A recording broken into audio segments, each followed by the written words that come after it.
Eu queria te convidar a abrir sua Bíblia em Mateus, capítulo 26, os versículos 31 ao 35.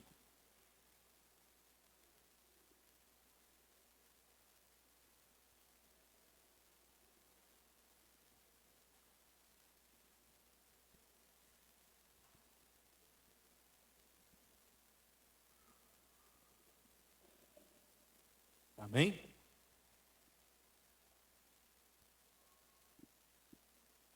Diz assim: Então Jesus lhe disse: Ainda esta noite todos vocês me abandonarão, pois está escrito: ferirei o pastor e as ovelhas do rebanho se dispersarão.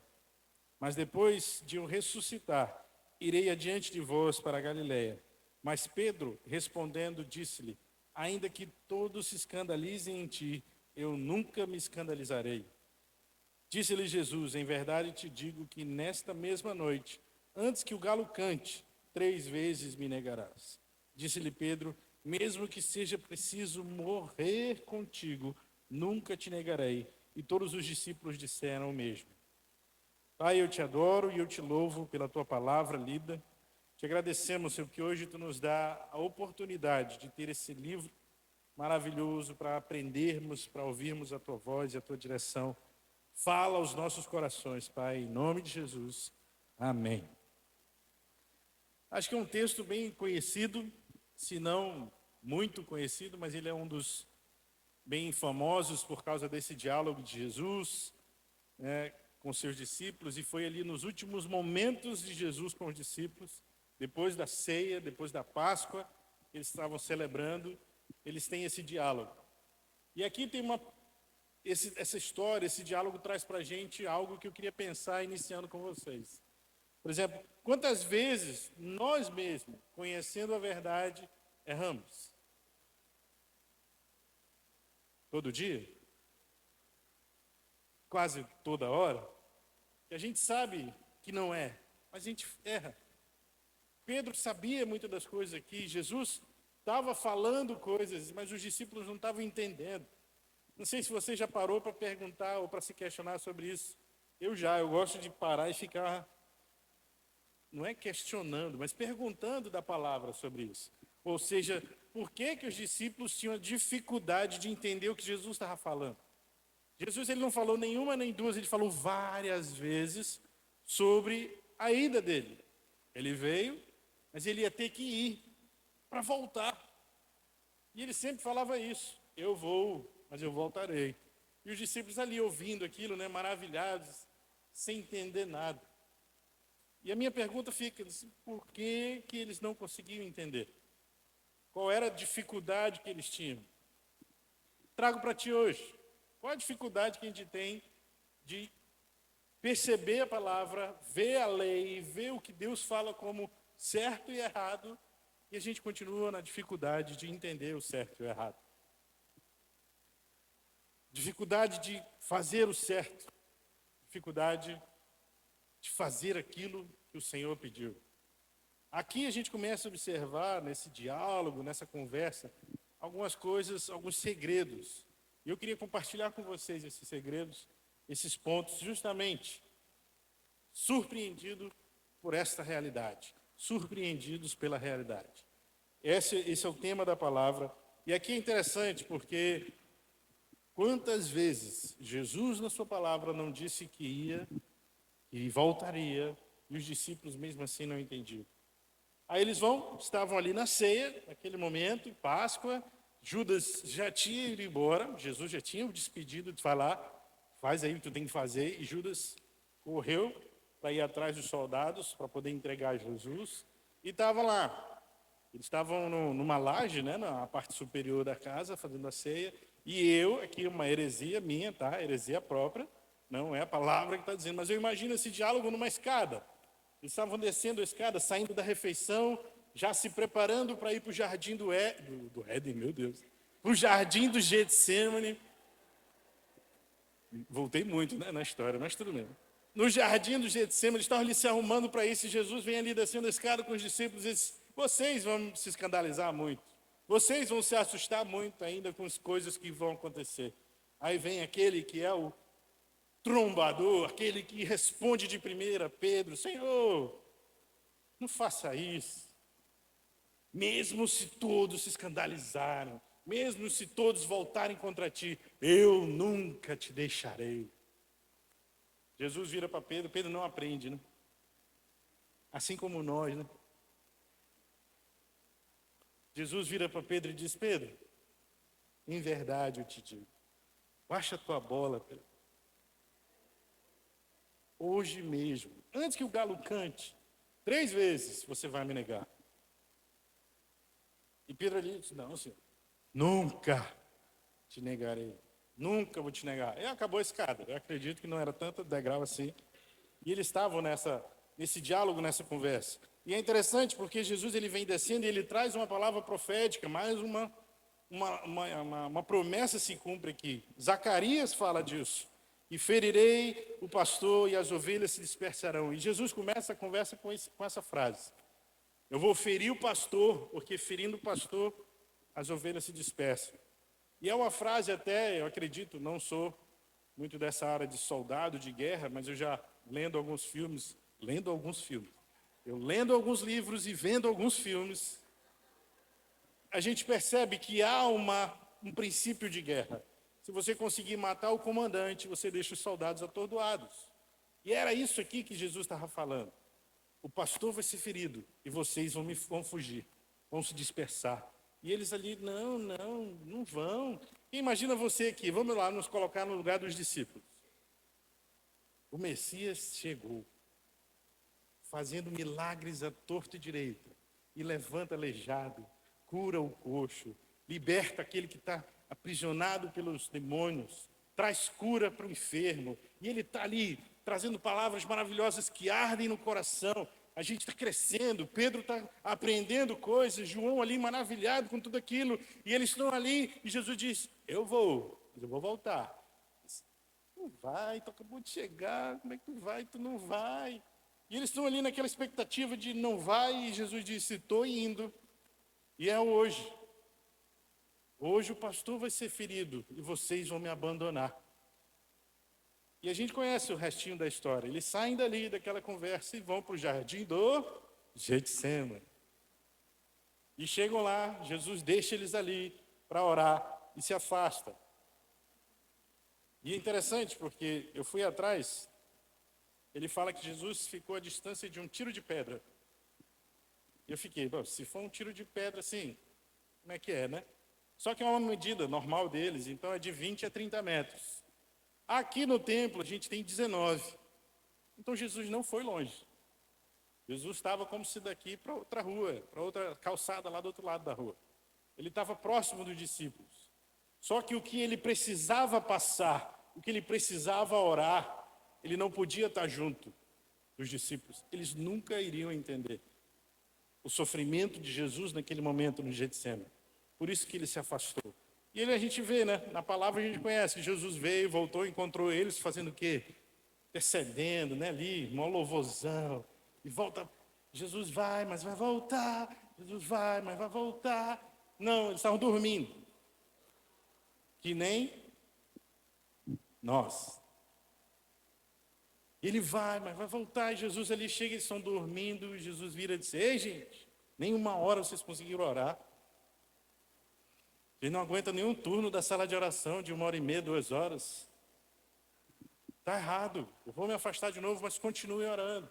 E ele se afasta de novo. Tem a primeira oração dele, que não é a minha mensagem, não é o foco, mas ele vai lá rasgar o coração. Senhor, aparta de mim. Tem misericórdia de mim, eu não quero isso. Aí ele vem com os discípulos e volta. Nessa segunda oração, ele diz, Senhor, faz a tua vontade. Não vai mudar, não vou conseguir mudar. Então, faz a tua vontade, faz o teu querer, eis-me aqui. E quando ele volta, ele já volta e encontra de novo os discípulos ali. Não, dormindo de novo. E ele volta com os seus discípulos. Gente, agora sim, acordem, que eles já estão chegando, já ao fim, já se aproxima. E a gente sabe, os soldados chegaram com Judas, com outros salteadores também, que não era algo que estava, vamos dizer assim, dentro de uma ordem oficial. Foi algo armado. né? Então não tinha soldados ali em serviço, tinha soldados contratados, tinha homens que eram trazendo para o nosso linguagem de hoje, né, de galera, né, bandidos, narcotraficantes, e por aí vai. E Jesus está ali, vem Judas, beija o Senhor, e a partir daquele momento, os discípulos se dispersam, somem, porque os soldados vêm e prendem Jesus. Só um, né, que puxou a faca e cortou a orelha do servo do sumo sacerdote, do mal, e Jesus vira e diz: para, Pedro, mais uma vez você não entendeu nada. Não é essa a morte, não é esse sofrimento que eu estou preparado. Foi lá e curou a orelha do sacerdote e tudo. E dali em diante eles se fugiram. Todos os discípulos se afastaram. Se a gente for continuar a leitura, você vai observar que Jesus vai para o Sinédrio. E lá Pedro se esgueira ali, consegue entrar na casa e começa de longe a perceber o que estava acontecendo. E é quando ele é reconhecido, é quando ele vai e começa a negar o mestre. Esse é todo o contexto do que a gente vai conversar hoje. E Jesus está mais uma vez: ferirei o pastor, e vocês todos vão, e as ovelhas se dispersarão. E na sequência ele diz: mas depois de eu ressuscitar, eu encontro vocês aonde? Na Galileia. Ele está falando: gente, eu vou morrer, vocês vão me abandonar, vocês vão fugir, mas depois que eu ressuscitar, nós nos encontramos de novo na Galileia. E os discípulos não estavam entendendo nada, não estavam conseguindo perceber o que ali estava acontecendo. É difícil para a gente, tendo a presença de Deus, do próprio Deus ali, de Cristo com a gente, na caminhada, perceber que ele vai embora. É por isso que muito crente gosta de culto, porque é onde a presença de Deus parece mais intensa. Por que eu coloco parece? Porque Deus ele é onipresente. Onde a gente está, ele está também. Só que a gente não está na vibe de conexão com ele, né? Estou no trabalho, Senhor, estou no trabalho. O meu suor, eu tenho que comer, então segura aí, Senhor. Não, Senhor, estou na faculdade, eu preciso estudar, concentrar. Espera aí, Senhor. Aí quando a gente vem para a igreja, não, o Senhor está aqui, a gente está aqui para isso. Então a presença do Senhor aqui, por isso que eu gosto de estar em culto, por isso que eu gosto de vigília, por isso que eu gosto de monte, por isso que eu gosto de muitas outras coisas, onde tem a reunião da comunhão, da comunidade de Cristo. Não que isso seja errado. Mas é aí que está.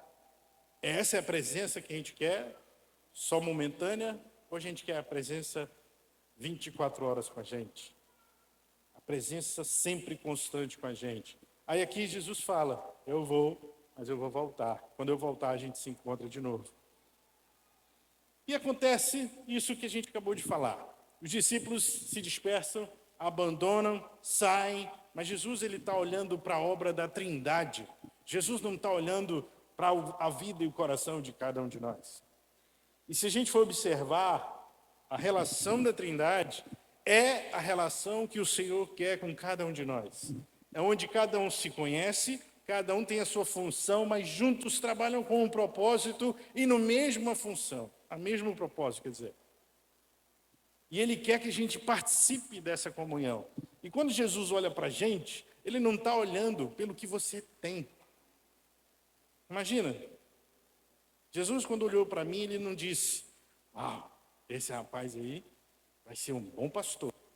Eu vou amar ele por causa disso. Eu vou ser mais próximo dele porque ele vai ser um bom pastor, porque eu consigo ver isso nele. Não, o amor de Deus é totalmente diferente da forma como nós amamos. Martinho Lutero fecha isso aqui de forma maravilhosa. Eu vou falar duas vezes sem entender. Diz assim: o amor de Deus não se destina ao que vale a pena ser amado, mas o amor de Deus, ele cria aquilo que vale a pena ser amado. Repetindo, o amor de Deus não se destina àquilo que vale a pena ser amado, mas o amor de Deus cria aquilo que vale a pena ser amado. Consegue entender isso? Deus não te ama pelo que tu é. Você não é a última bolacha do pacote de Jesus. Você é aquele que Deus olhou e criou em você, por causa do amor dele, alguém, algo, um filho, alguém que ele vai usar.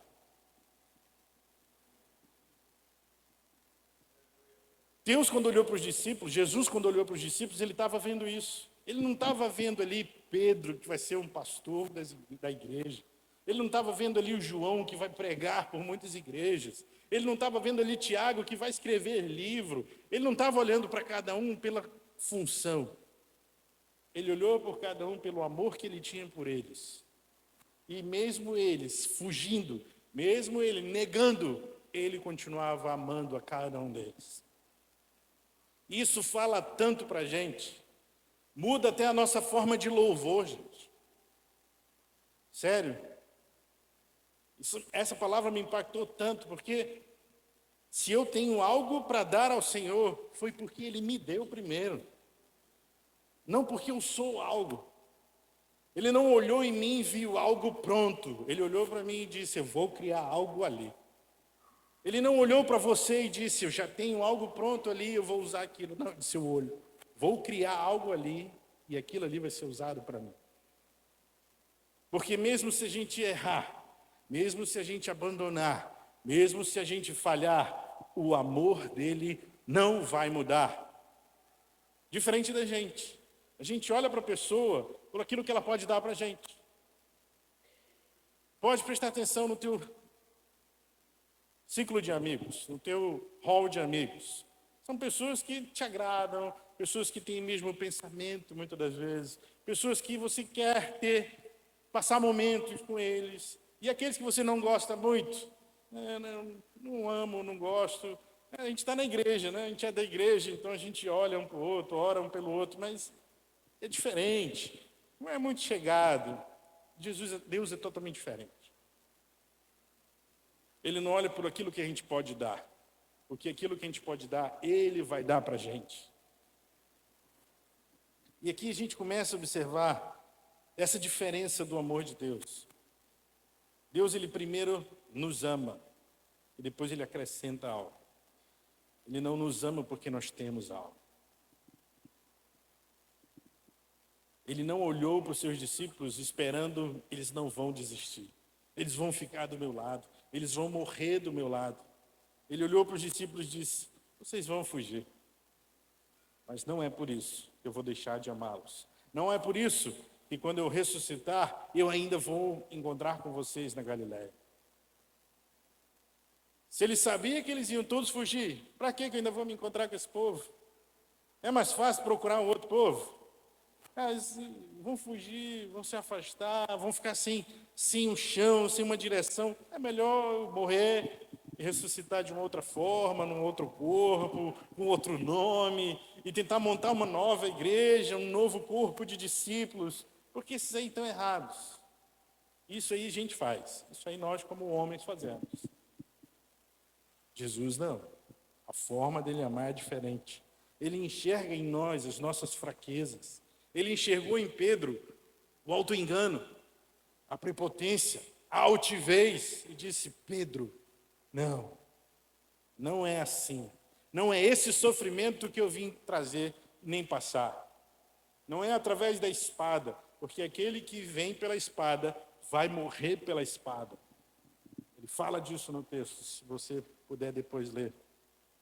Eu sei que você vai fugir, eu sei que você vai se acovardar, mas o meu amor por ti não vai mudar. Essa é aqui onde nós somos surpreendidos por essa realidade.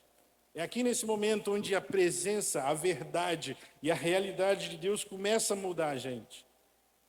E é espantoso, não sei se você pensou nisso, saber que Deus sabe tudo da gente. É espantoso saber que a gente está aqui no meio da adoração, cantando Yeshua, cantando Senhor, eis-me aqui, não deixe de me perseguir, eu jamais vou voltar atrás, eu nunca vou desistir.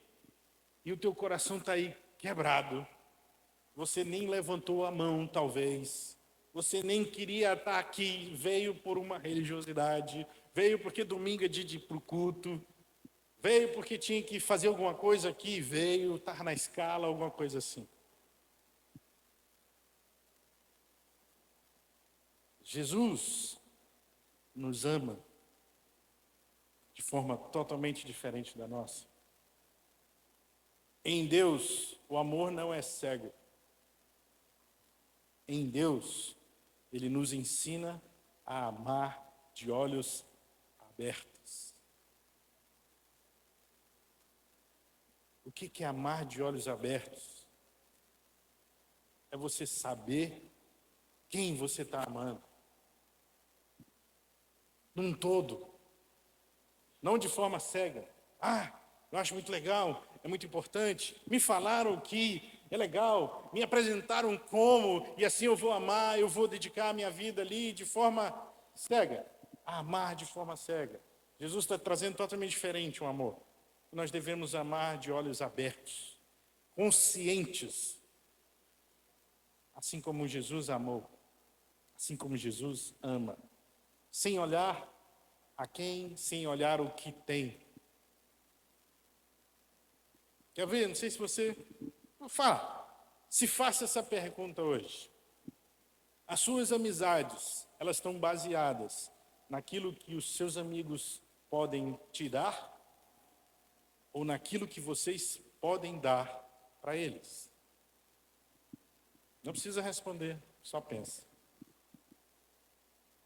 Porque você pode ter pessoas que têm ali uma dependência sua, e por causa disso você os segura como seus amigos. Ou você tem ali alguém que tem uma dependência sua. Ela depende de você e ela se aproxima de você. É por interesse, não por um amor verdadeiro. Como é que estão as tuas amizades? Como é que está a tua forma de amar? Aqui Jesus começa a mexer com a gente nesse sentido. Ele não olha para a gente pelo que a gente tem, mas Ele olha para a gente pelo que a gente vai ter a partir do amor dele sobre nós. Isso é apenas um ponto, porque a gente continua lendo, voltando lá, quando Pedro diz: ainda que todos te abandonem, eu nunca te abandonarei. Respondeu Jesus: hoje mesmo você vai me negar 3 vezes antes do galo cantar.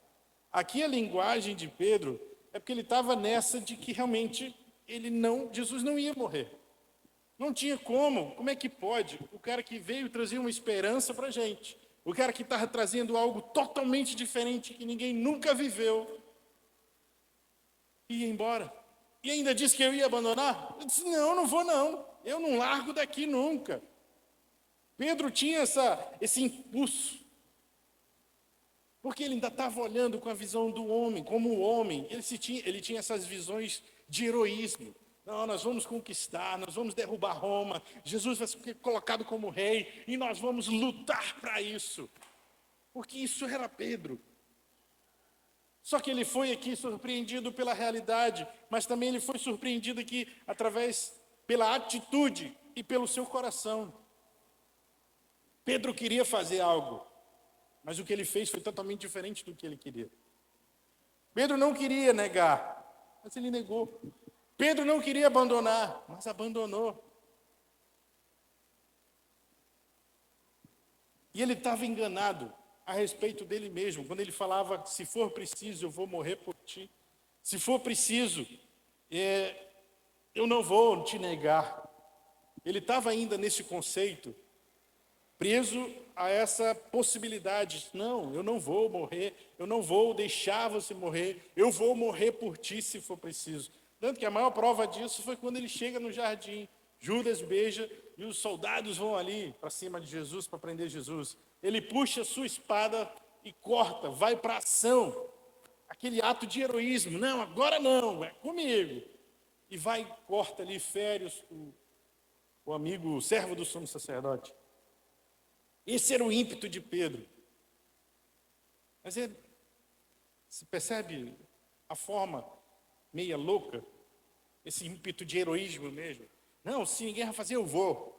Só que eles estavam ali, era um grupo de pescadores, desarmados, sem preparo de batalha, sem preparo de luta. contra um grupo de militares, armados, preparados para a batalha, ou seja, num confronto, o que ia dar? Ruim para os discípulos. Ele foi tão inconsequente que ele foi e agiu, colocou em prática aquele impulso dele, puxou a faca e cortou, feriu ali o servo do sumo sacerdote.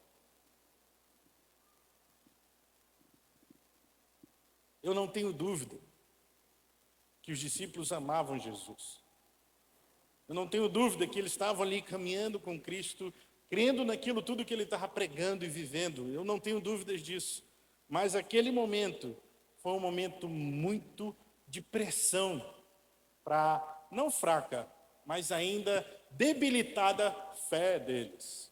Ainda não era o momento para a fé deles ser testada naquele nível. Eles não suportariam, eles não tinham fé naquele ponto de suportar a prisão de alguém inocente. E pelo menos da forma como foi. E veio salteadores, veio soldados, veio armados, muitos soldados armados. Jesus vira para eles e diz: gente, eu sou algum bandido para vocês virem desse jeito me pegar?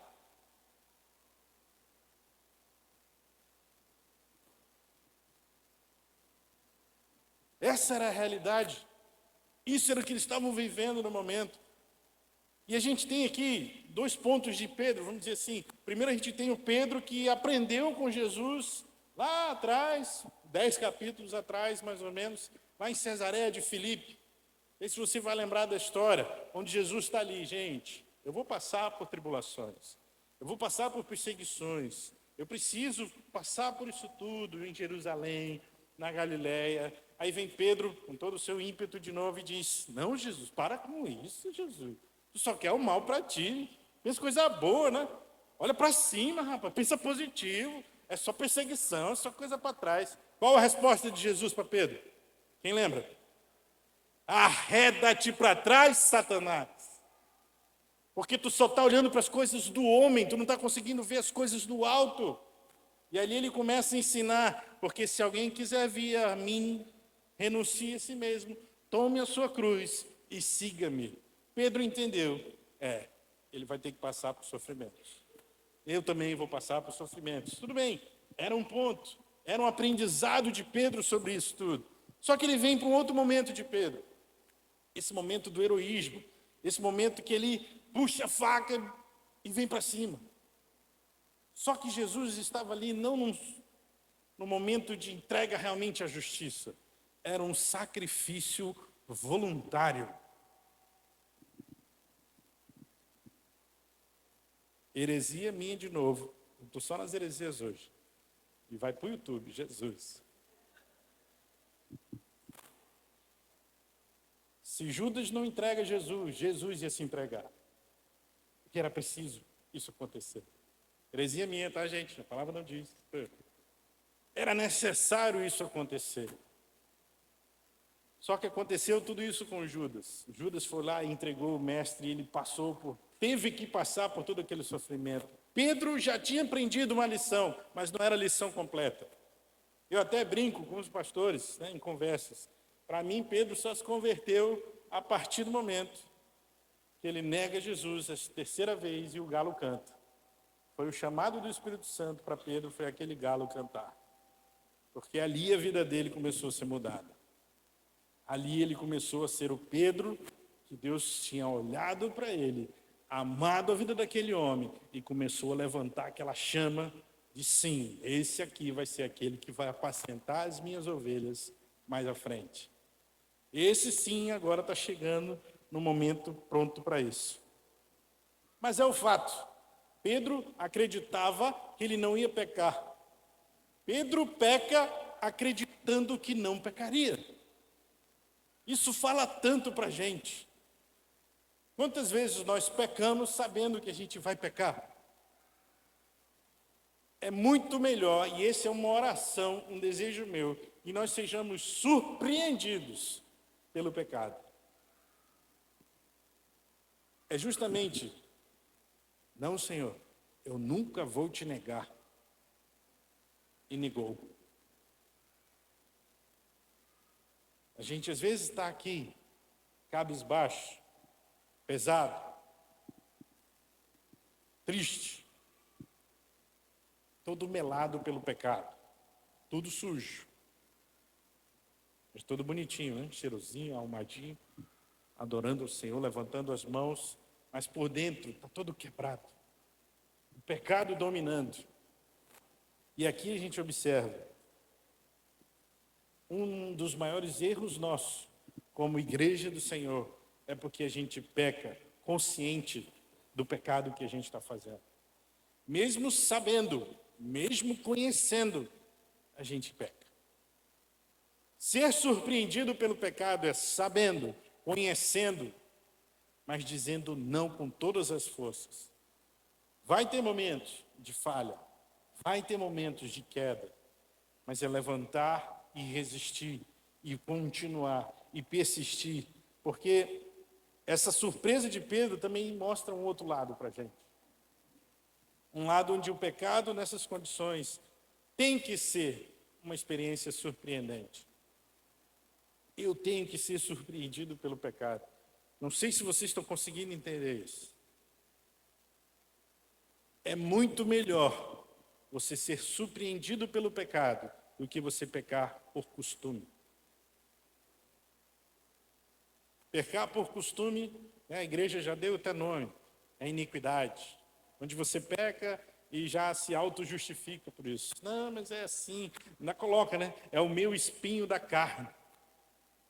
Esse é o meu pecado, eu não tenho como fugir, assim como Paulo disse, esse é o meu espinho na carne. E a gente pega essa palavra e diz assim, esse é o meu pecado.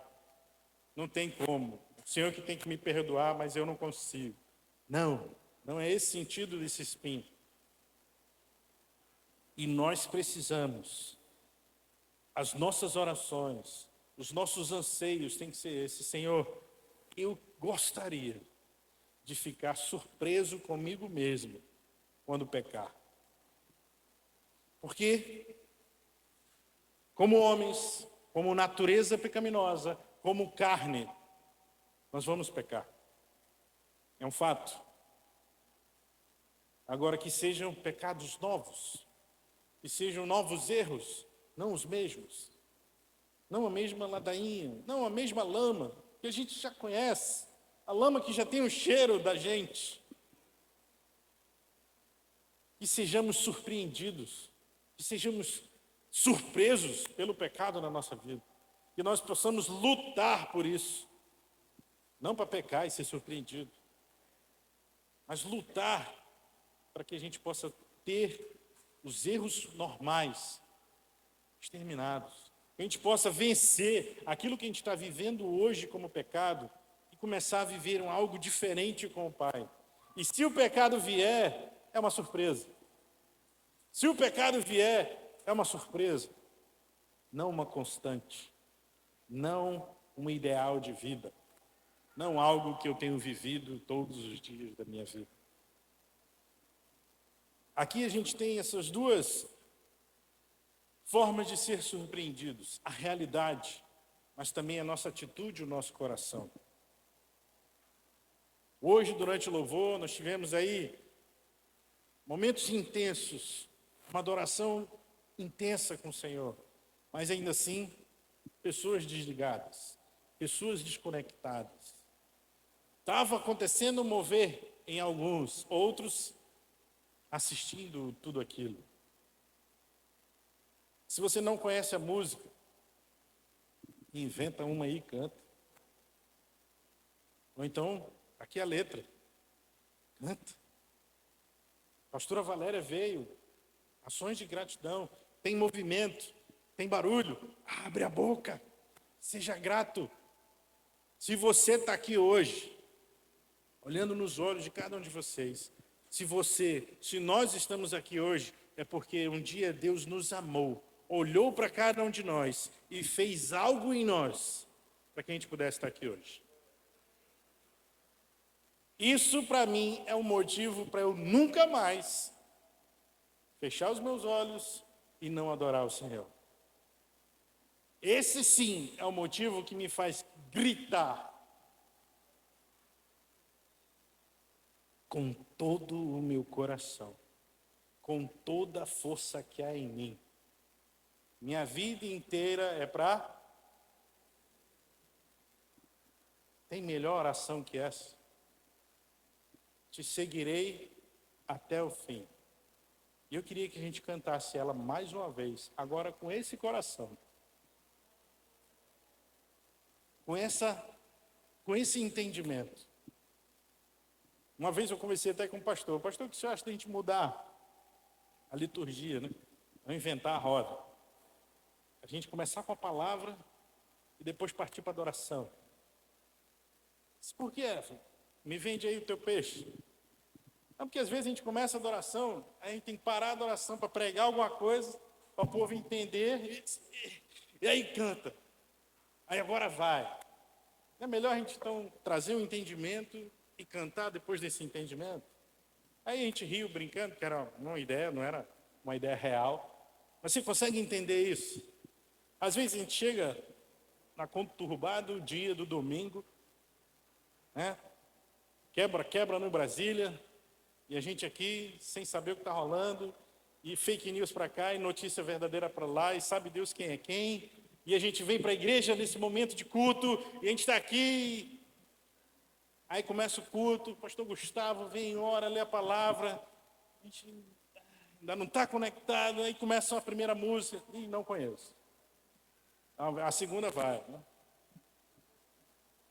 Passa a primeira música, a segunda, oxa, mais antiga do que outra, né? Não conheço. Vai na terceira, essa daí eu conheço. Aí está ali se rasgando, aí vem a pastora Débora e diz, está tudo errado. Nós precisamos buscar o Senhor, a presença, reconhecer a presença. Porque a gente está desligado da presença. Vamos fazer diferente. Vamos ter esse entendimento que se você está aqui hoje, é porque o Senhor um dia te amou e te trouxe para cá. E esse dia, desse amor derramado por ti, não deve nos deixar voltar atrás. Não deve nos deixar desistir da vida. Porque a vida foi nos dada como um presente, como um dom de Deus. E Ele nos deu ainda a graça de forma gratuita para que a gente pudesse estar aqui levantando as mãos com saúde. Parei tudo. Ainda mais com luz agora aí acende tudo. Alguém passa um pano aqui depois? Com saúde, com toda a força, com todo o meu coração. Toda força. Jesus morreu por você, Ele está aqui. Vida inteira é pra te conhecer. Com fome, né? Interior. Você concorda que Ele, aquele que estava ali na cruz, não está mais lá? Concorda comigo aqui? Você concorda que Ele não está mais lá? Ele morreu, estava ali, morreu. 3 dias depois, Ele ressuscitou e Ele hoje está de uma forma que nenhum outro ser está, com o corpo glorificado junto ao Pai, esperando o dia onde a noiva vai estar pronta para dizer com todo o meu coração, com toda a força que há em mim, a minha vida inteira é para te servir, te seguir, te amar, te agradecer pelo que tu me destes. Fique em pé. Larga a Bíblia. Larga quem está do teu lado. Esquece. Agora é o momento teu e Deus. Lógico, como comunidade, é o momento nosso com o Pai.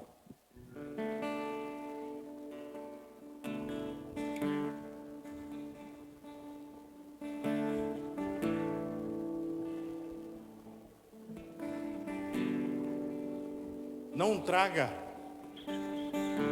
um valor maior sobre quem você é, maior do que aquilo que Deus fez você para ser. Você foi feito como filho. Eu fui feito filho. Que preciso da misericórdia e da bondade do Pai. não se ache capaz ou mais digno de algo do que qualquer um outro. Porque Ele não olhou para ti vendo algo diferente do que Ele olhou para qualquer um de nós. Ele não olhou para mim de forma diferente. Poxa, o Efraim é o meu filho precioso, eu vou separar ele. Os outros, são filhos amados. Não! Jesus não nos ama dessa forma. Ele olha para cada um de nós e forma em nós aquilo que Ele quer que nós sejamos. Então, se nós somos algo, nós devemos isso tudo